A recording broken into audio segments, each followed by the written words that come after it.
If you ever wondered why you have strange, dark thoughts, meet Carl Jung, the man who found the root of human evil. Because the only real danger that exists is man himself.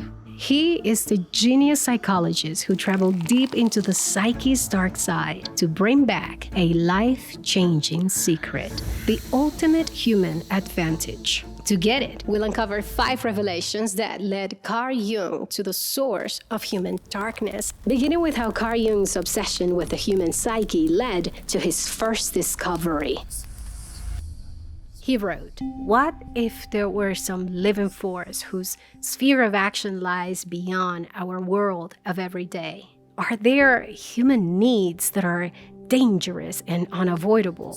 Is there something more purposeful than electrons? Do we fool ourselves into thinking that we possess and command our souls? And is that which science calls the psyche?" In Carl Jung's view, the survival of the human species depends on answering those questions. To get answers, we gotta visit little Carl Gustav Jung. Born in 1875, he came from a line of celebrated thinkers. However, his father was a philologist who kind of left everything behind to become a pastor. What sort of religious upbringing did your father give you? Oh, we were Swiss Reformed. And did he make you attend church regularly? Oh, well, that was quite natural. Yes. Everybody went to church on Yes. Sunday. And did you believe in God? Oh, yes. Do you now believe in God? Now, difficult to answer. I know. I don't need to believe. I know. Carl was a weird little shit starter with a tough childhood. No kidding. While most kids were sweating dirt, pushing coal trucks, Carl was actually freaking out his parents with constant fainting spells, and he would tell them stories about hyper-realistic dreams and visions. He spent hours studying their behavior and his own, like a little scientist. Over time, this intuitive baby genius grows into a philosophy-obsessed teenager. He was a loner, he was an introvert, who then goes on to become not just an expert, but a genius of medicine and psychiatry. And that's how little Carl became Dr. Jung.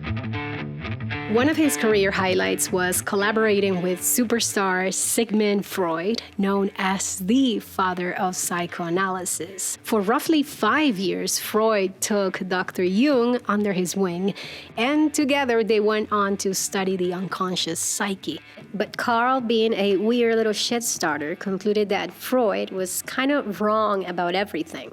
I couldn't agree with quite a number of his ideas. Which ones in particular?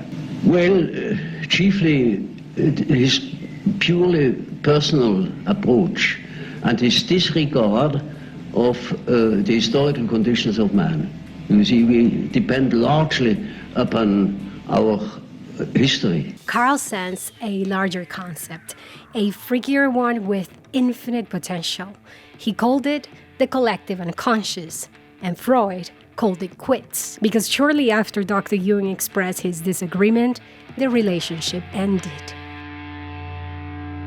Freud's idea was that of a personal unconscious shaped by individual experiences. But Carl Jung thought of it more as a psyche soup we all share. I like to think about televisions to understand this idea. Let me show you what I mean. So imagine the images on screen are the psyche's content. Freud thought that they come from and were shaped by the television's own physical components, like the wiring and its circuits. But Carl Jung added that there must also be a hidden satellite, a cable, or internet connection. That's where the images come from. The distinction then between the personal unconscious and the collective unconscious then is that the personal is could be more involved with the immediate life of the individual, Yes. and the collective would be universal, would be the same elements of all men. It will be collective. Collective in the sense. For instance, every society has collective problems. Yes.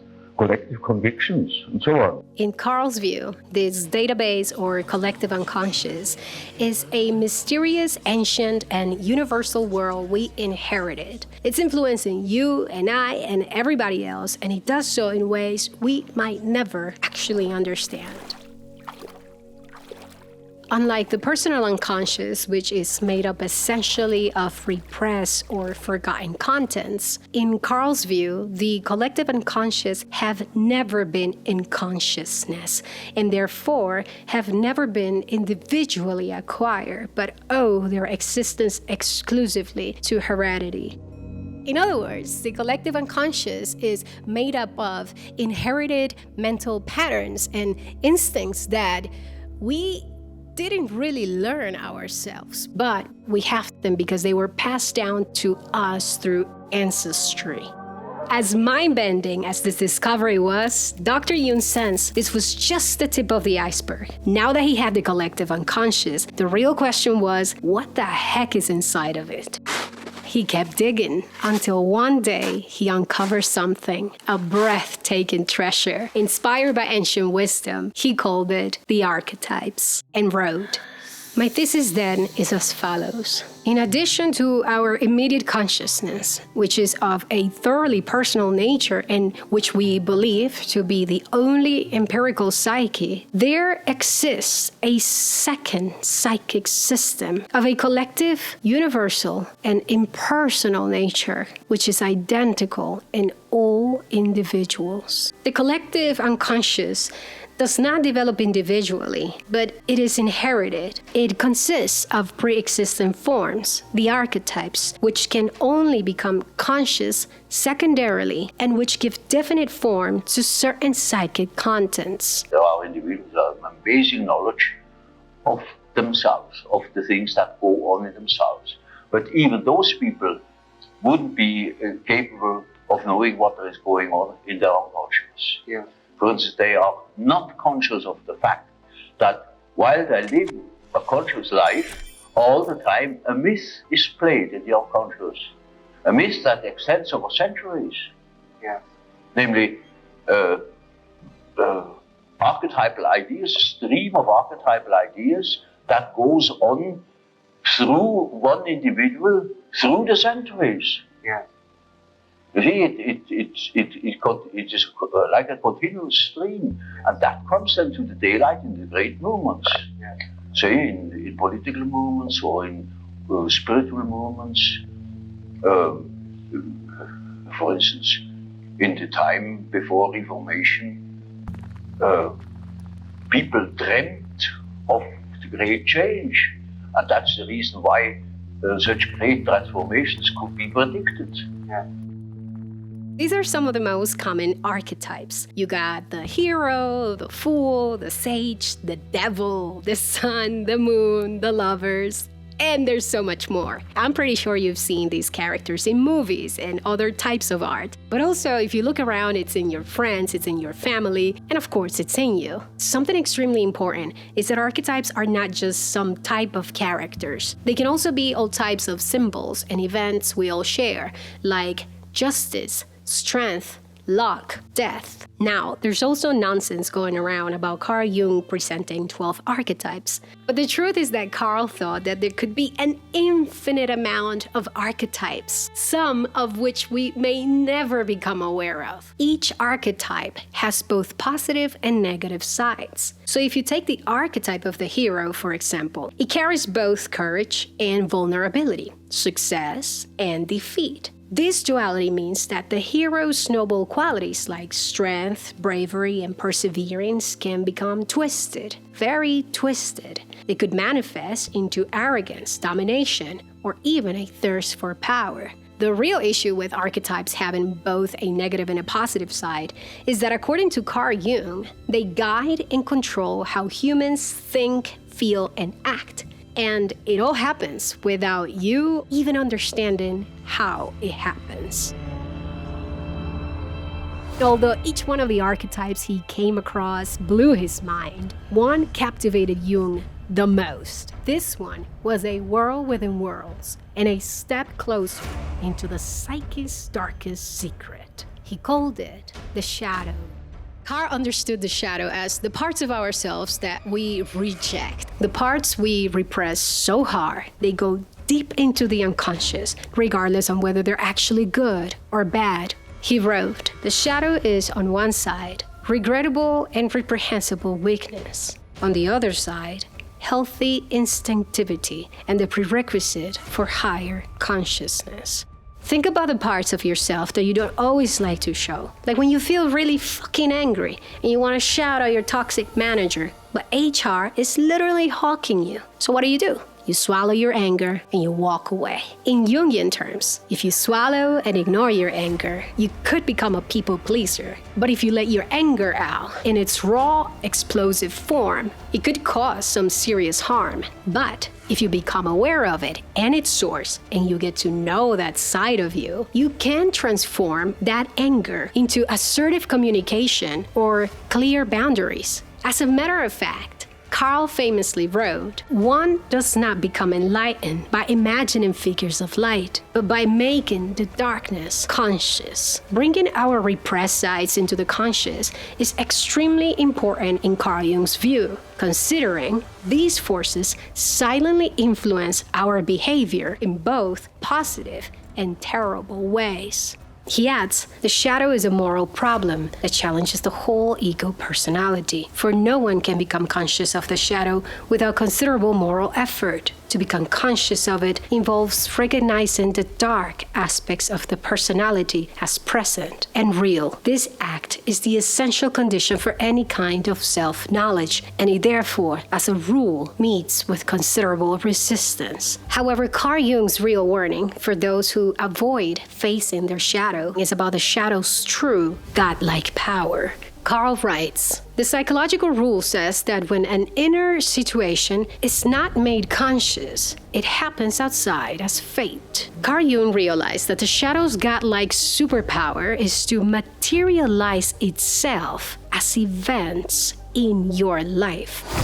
Let's say that Bruce here has been a people pleaser for years. This has caused him to build deep-seated anger that he's not facing. He doesn't even know where it's coming from. And so it starts to creep into his life. He constantly and somehow ends up in situations where he feels used, like people taking money from him or cutting him off in traffic or taking credit for his work. It's like something's trying to trigger Bruce every freaking time. But Carl says that the world is actually mirroring the conflicts inside Bruce, if he could only turn around and face himself. And talking about turning, let's move on to Carl Jung's next discovery, which gets us closer to the root of human evil: individuation.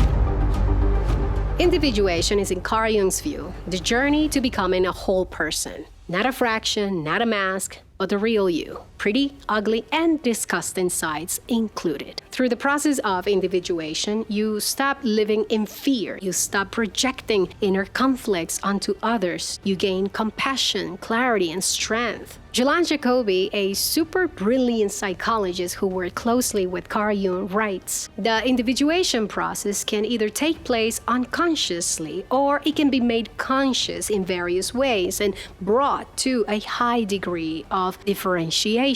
Individuation happens in two ways, both naturally without us knowing and artificially, consciously induced through various techniques." She says, "In both forms, the same power is at work, striving for maturation and self-realization, from the seed to the fruit, to the invisible goal imminent within them. Individuation is actually a God-level maturation of the soul, a process of becoming truly whole." Carl Jung writes, "It is a process by which a man becomes the definite being he, in fact, is." Thoth, Buddha, and Jesus embody the mastery of individuation, not because they avoided their dark side, but because they faced it head on. If it has been believed hitherto that the human shadow was the source of all evil, it can now be ascertained on closer investigation that the unconscious man, that is, his shadow, does not consist only of morally reprehensible tendencies, but also displays a number of good qualities, such as normal instincts, appropriate reactions, realistic insights, creative impulses, etc. On this level of understanding, evil appears more as a distortion, a deformation, a misinterpretation and misapplication of facts that in themselves are natural. In other words, we do not know what good and evil are in themselves. It must, therefore, be supposed that they spring from a need of human consciousness, and that for this reason, they lose their validity outside the human sphere. Carl Gustav Jung finally stared into his realization, and in that very moment, the little weird shit starter became the man who found the root of human evil. See you next time. Safe inner travels.